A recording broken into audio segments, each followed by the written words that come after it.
Merci d'être avec nous. François-Noël Buffet nous accompagne pendant cette première demi-heure, sénateur Les Républicains du Rhône, président de la commission des lois. On va évidemment longuement parler de ce débat immigration qui avait lieu hier au Sénat. Mais d'abord, un mot sur les deux des informations qu'on a vues dans le journal. D'abord, Adrien Quatennens, qui a donc été condamné hier à 4 mois de prison avec sursis pour violence envers son épouse.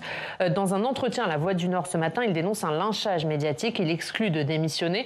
Est-ce qu'un parlementaire condamné pour violence conjugale peut rester en poste ? En toute hypothèse, il a été condamné par la juridiction.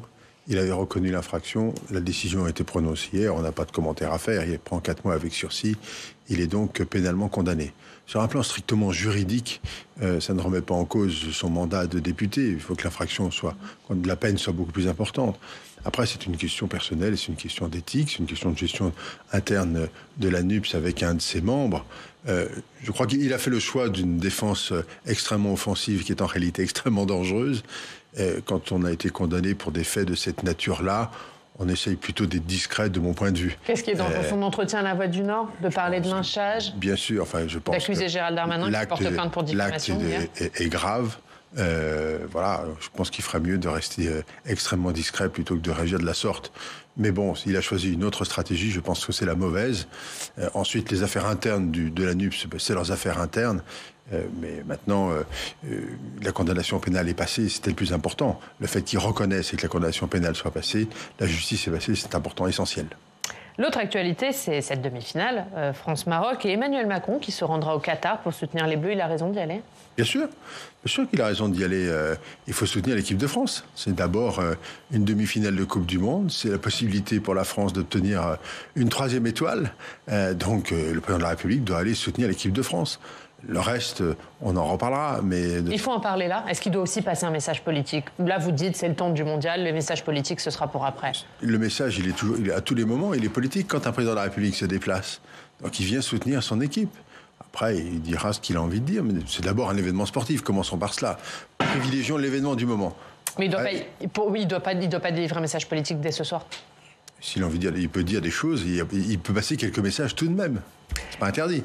Est-ce que vous craignez des débordements dans le pays? On a vu Gérald Darmanin qui a déployé 10 000 policiers, dont 5 000 en région parisienne. C'est un dispositif adapté pour vous? Malheureusement, on a vu qu'à l'occasion des matchs précédents, l'équipe du Maroc, il y a eu des difficultés. Il y a eu une petite partie probablement de supporters, ou pas d'ailleurs, qui ont profité des circonstances pour faire des dégâts. C'est pas la grande majorité des supporters marocains qui est un peuple ami, un pays ami. Donc il faut quand même dire les choses comme elles sont. Espérons simplement que, quel que soit le résultat, les gens fassent la fête d'un côté ou d'un autre, consolent les autres et que les choses se passent bien. Gérald Darmanin a bien préparé le dispositif? Écoutez, je l'espère. En tous les cas, il a les informations suffisantes, je le crois. Maintenant, vous en avez, vous, des informations? Nous n'avons pas d'informations particulières là-dessus. On va parler de l'immigration, puisque le débat avait lieu hier au Sénat. Vous avez été beaucoup cité pendant ce débat, François-Noël Buffet. Elisabeth Borne qui a donc présenté devant les sénateurs les grandes lignes de sa politique migratoire. On va voir les temps forts de cette séance avec Steve Jourdain.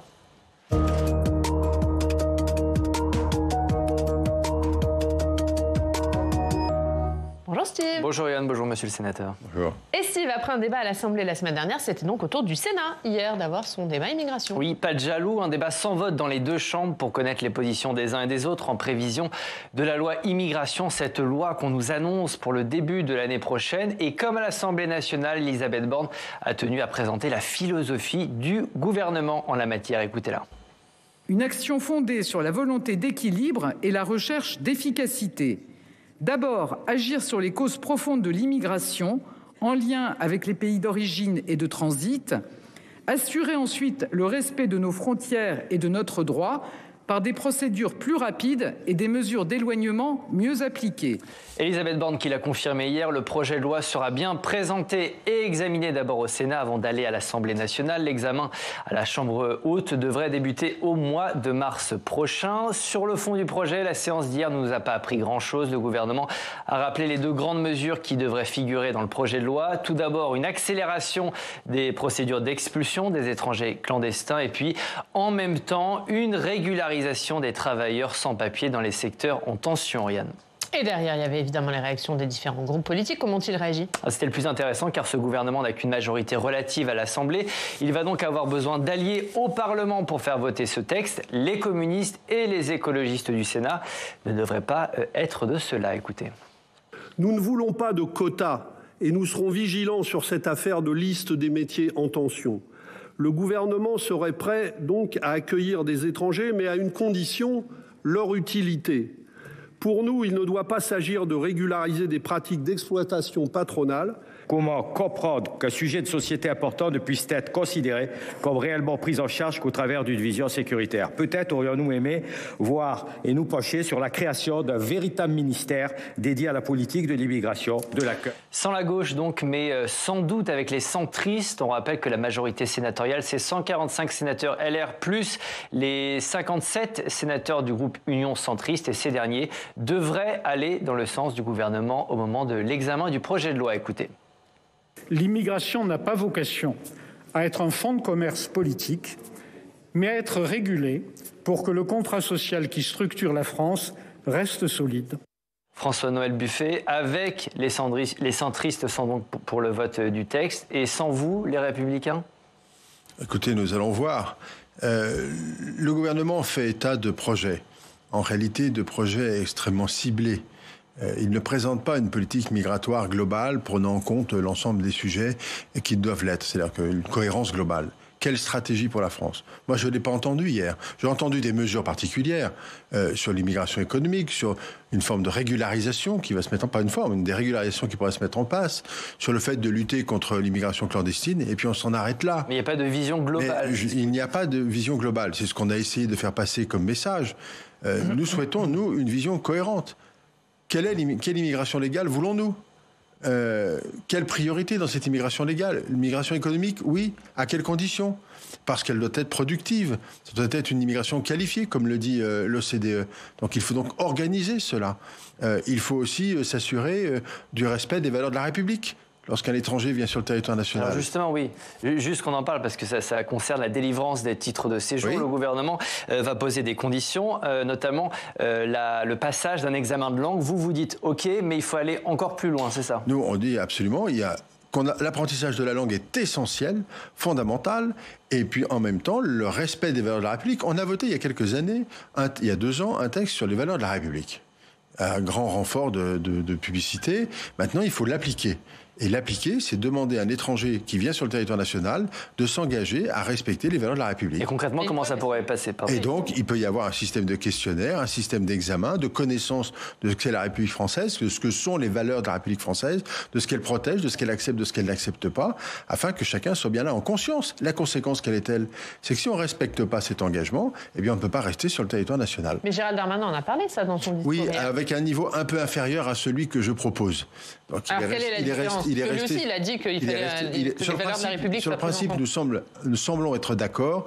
La question est maintenant sur les points particuliers, le détail et le niveau que l'on exige en matière de langue et en matière de connaissance des valeurs de la République. C'est-à-dire que le niveau est trop faible pour vous? Oui, aujourd'hui beaucoup trop faible. La formation, l'apprentissage de la langue, le nombre d'heures est beaucoup trop faible. Il faut que ce soit beaucoup plus important.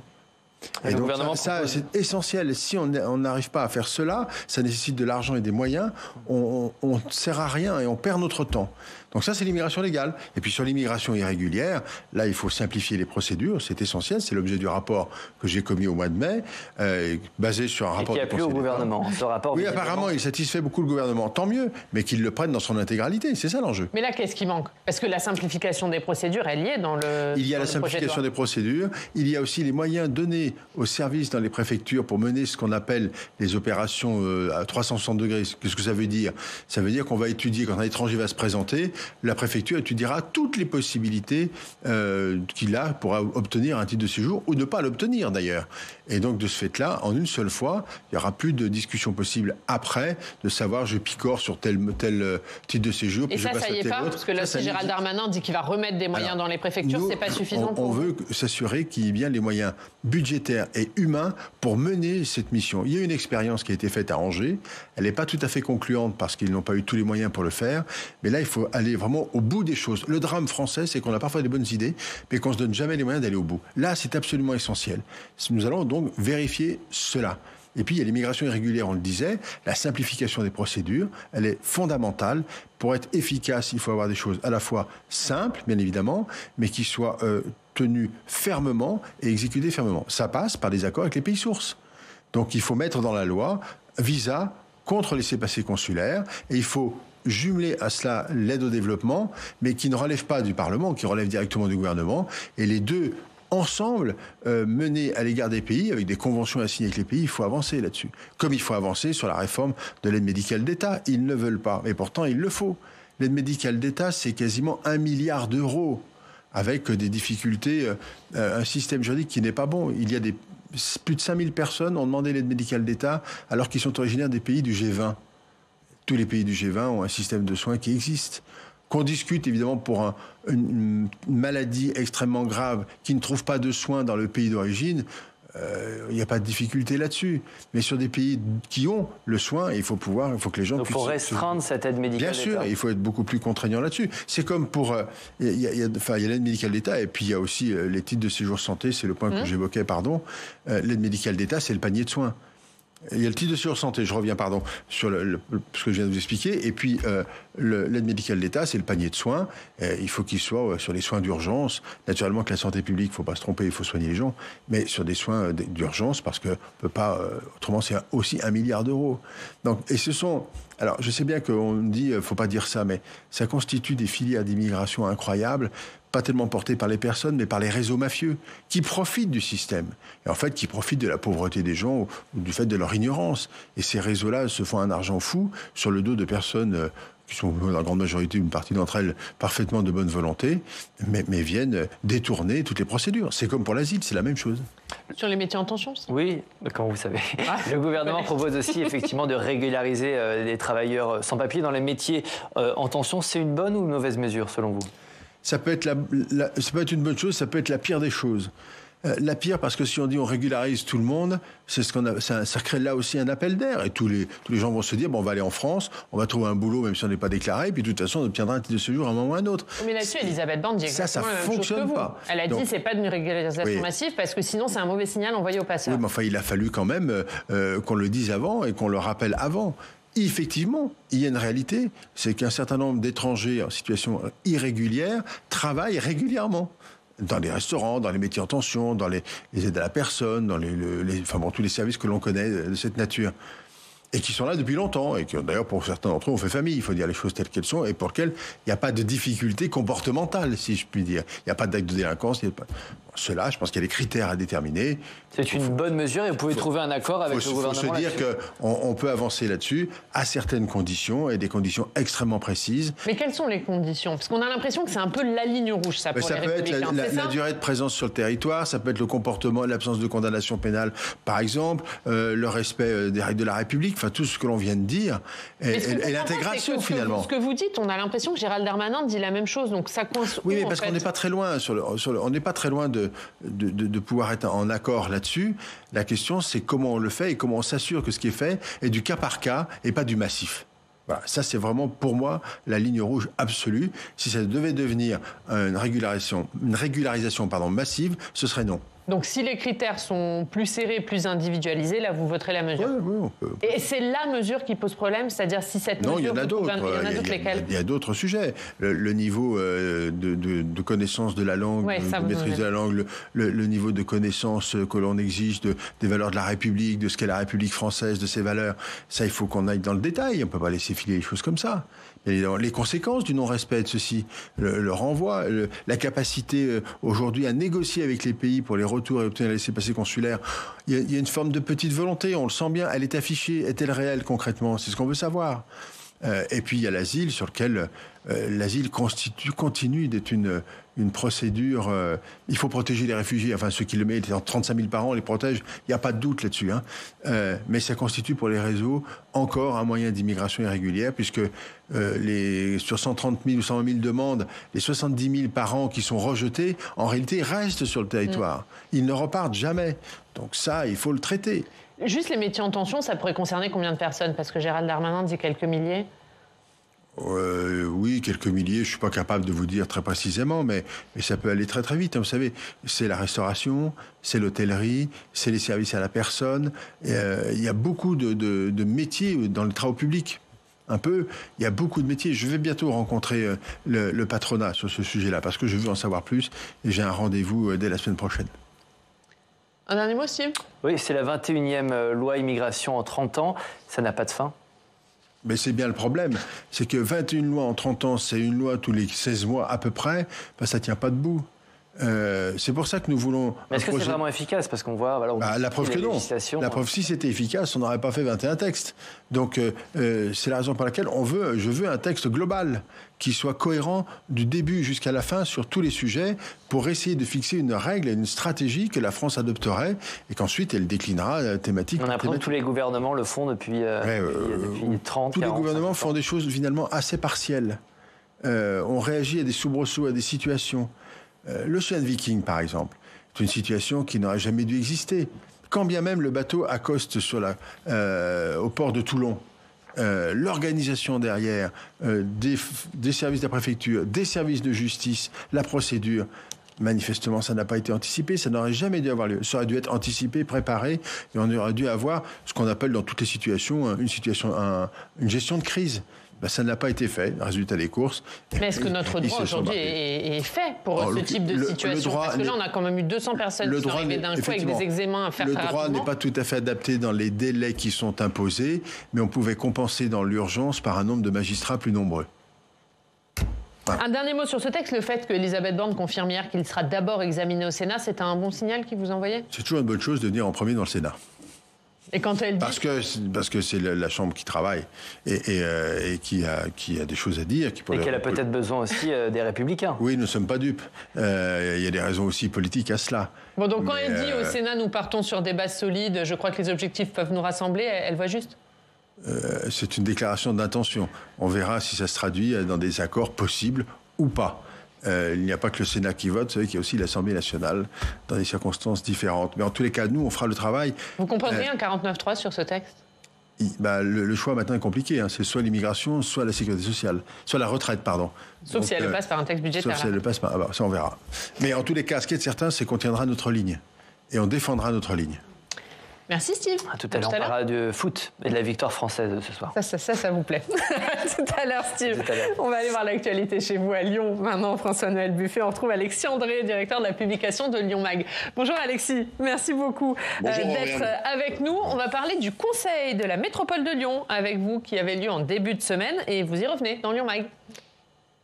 Oui, tout à fait, puisque lundi, les élus ont évoqué le rapport de la mission d'information du Sénat sur la métropole de Lyon. Alors, c'est difficile de résumer ce travail en quelques secondes. C'est difficile également de passionner le reste de la France pour cette collectivité qui est unique dans son histoire et son modèle.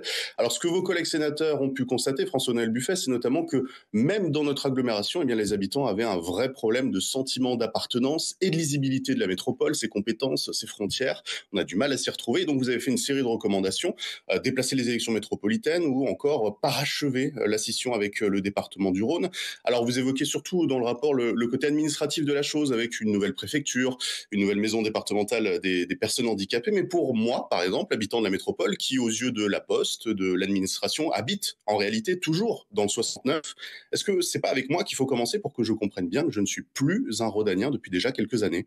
Si, vous êtes toujours un rhodanien, rassurez-vous. Bonjour d'abord. Vous êtes toujours un rhodanien parce que le département du Rhône est composé de 2 collectivités. Il est composé du Nouveau-Rhône et de la métropole de Lyon.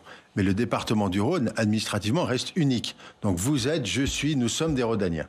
Pas de difficulté et on soutient l'Olympique lyonnais. Bon, mais ce qui est important dans ce rapport, quel est-il ? C'est que la métropole de Lyon est extrêmement jeune. La loi date de 2015, mais elle a vécu entre 2015 et 2020 encore sous la forme qu'était la communauté urbaine de Lyon, c'est-à-dire d'un EPCI, mais que c'est l'élection au suffrage universel direct de 2020 qui lui a donné sa réalité. Donc nous avons que finalement 2 ans, bientôt 3 ans d'expérience, pas plus. Et il est vrai que la conjonction des élections municipales et des élections métropolitaines n'a pas permis, en tout cas pour cette première fois, à ce que l'ensemble des habitants de la métropole mesurent à quel point l'élection métropolitaine est aujourd'hui importante.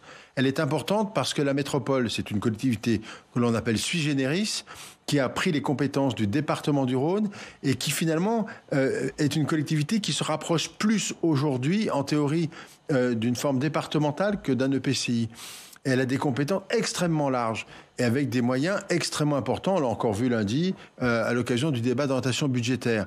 Donc qu'est-ce que ça veut dire? Il faut que la légitimité issue du suffrage universel direct à la métropole soit parfaitement ancrée dans le territoire et que les grands Lyonnais aient parfaitement conscience des enjeux de la métropole. Donc ce que l'on dit dans le rapport, plusieurs propositions, c'est qu'il faut que cette légitimité, elle soit renforcée. Et que les gens qui vont voter aux élections, pour les élections métropolitaines, aient parfaitement conscience de ce pourquoi et de ce pour qui ils votent. Donc l'ancrage territorial est nécessaire et en même temps, la lisibilité de l'élection métropolitaine doit être le plus parfaite possible parce que c'est absolument essentiel. Et alors, nous sommes dans un paradoxe, comme toujours à Lyon, c'est le fait que nous avons deux légitimités qui actuellement s'opposent ou se frottent, si je puis me permettre cette expression, entre les maires élus au suffrage universel direct et la métropole élue au suffrage universel direct. Or, la métropole, certes, a des moyens extrêmement importants, porte des enjeux extrêmement forts, mais en son sein, les maires aussi, donc il faut trouver le moyen qu'ils se parlent. Et il se parlait peu depuis le début de l'année 2020. On a constaté des réactions assez fortes de 44 maires qui trouvaient qu'ils n'étaient pas suffisamment écoutés, respectés. On peut l'entendre. Cela dit, on a proposé dans le rapport de renforcer deux choses. La conférence métropolitaine des maires, pour être beaucoup plus contraignant à l'égard du Conseil de métropole sans être au-dessus du Conseil de métropole naturellement, et puis la conférence territoriale des maires qui correspond à une forme de déconcentration des services, d'une meilleure écoute des maires des territoires et donc d'une capacité pour eux à pouvoir faire des choses. Je crois que c'est absolument essentiel. Ce couple-là, qui est un couple, j'allais dire un jeune couple, doit apprendre à vivre ensemble. Ça nécessite des efforts des deux côtés. Je l'ai vécu, moi, en étant élu pendant 30 ans à Oullins, maire pendant 20 ans, et j'ai vécu la métropole, j'en ai été membre de son exécutif à une époque. Je vois bien l'importance que ça a d'allier les deux forces. Si les gens se séparent, se disputent, ne s'entendent pas, ce sera un échec au bout du compte. Et ce sera un échec pour les élus, c'est une chose, mais ce sera aussi un échec pour les habitants, ce qu'il ne faut pas, naturellement. Alexis, on va dire un mot de la météo, puisque à Paris, on a vu ce matin les premières neiges, François-Noël Buffet, mais alors à Lyon, il a beaucoup neigé ces dernières heures. Oui, c'était hier et comme à chaque fois qu'il neige 2 ou 3 cm chez nous, toute l'agglomération est paralysée. Chez nos voisins à Grenoble, c'était pareil. Alors pourtant, Météo France avait prévenu la veille, mais la métropole de Lyon a choisi de se concentrer sur les très grands axes, quelques trottoirs et pistes cyclables. Le président écologiste a même indiqué que salé à outrance, eh bien, ce n'était pas très écologiste. Vous avez été maire, vous, François-Noël Buffet de Oullins, qui a un relief particulier et qui est donc très touché quand il y a des problèmes liés à la neige. Est-ce que vous comprenez que pour diverses raisons écologistes, d'abord, mais aussi et surtout financière, eh bien, on fasse l'impasse sur un dispositif de viabilité hivernale performant en France parce que eh bien, les grandes villes sont touchées 1 à 2 fois par an, grand maximum? Bien sûr que non, enfin c'est inadmissible. Quand on a 1 400 000 personnes qui habitent sur votre territoire, on se débrouille pour qu'en cas d'intempérie, le système fonctionne. À Oullins, quand j'étais maire, il y avait 2 quartiers qui étaient compliqués à distribuer parce qu'il y avait des collines et les bus montaient pas tout de suite, mais ils montaient pas dans les premières heures, mais une fois que le travail était fait, ça augmentait, ça marchait tout de suite. Il y avait ce qu'on appelait le principe, il fallait revenir au noir sur les grands axes principaux. Et les services de la métropole travaillaient la nuit, travaillaient le jour, et on anticipait les choses. Alors il est arrivé parfois que ce soit compliqué parce que la neige tombait à 5 heures du matin et que c'était compliqué, mais là, en l'occurrence, on était prévenus. On savait, les services de la métropole sont parfaitement équipés et on rend pas service à la population. Donc c'est pas acceptable. Sincèrement, c'est pas acceptable. C'est jamais parfait parce que un problème climatique, c'est un problème climatique par nature pas forcément maîtrisable. Mais à tout le moins, on doit faire le maximum pour rendre la vie des habitants possible. Aller prendre le métro, aller prendre le bus, aller à son travail, aller à l'école. Enfin quand même, malgré tout. On sait que dans cette métropole, il y a des endroits qui sont un peu plus compliqués. Mais ça, on s'organise. Il y a un problème de gestion de la métropole. Il y a un problème de gestion de cet événement et d'anticipation en plus. Bien sûr, pas acceptable. Merci Alexis André. Merci beaucoup d'avoir été avec nous. La une de Lyon Max, c'est la lyonnaise de l'année, Marie-Charlotte Garin, députée du Peuple. C'est à la une de Lyon Mag. Merci Alexis André. Merci beaucoup. Merci à vous. François-Noël Buffet d'avoir été notre invité. On vous souhaite de belles fêtes. Merci et on également. vous retrouvera évidemment à la rentrée. Merci d'avoir été avec nous. Dans 20 minutes, dans le Club des Territoires, on parlera du très attendu France-Maroc qui fait déjà la une de beaucoup de vos quotidiens régionaux. Ce matin, pour préparer d'éventuels débordements, Gérald Darmanin a annoncé un renforcement du dispositif policier. On verra tout ça. Mais d'abord, on accueille notre prochaine invité.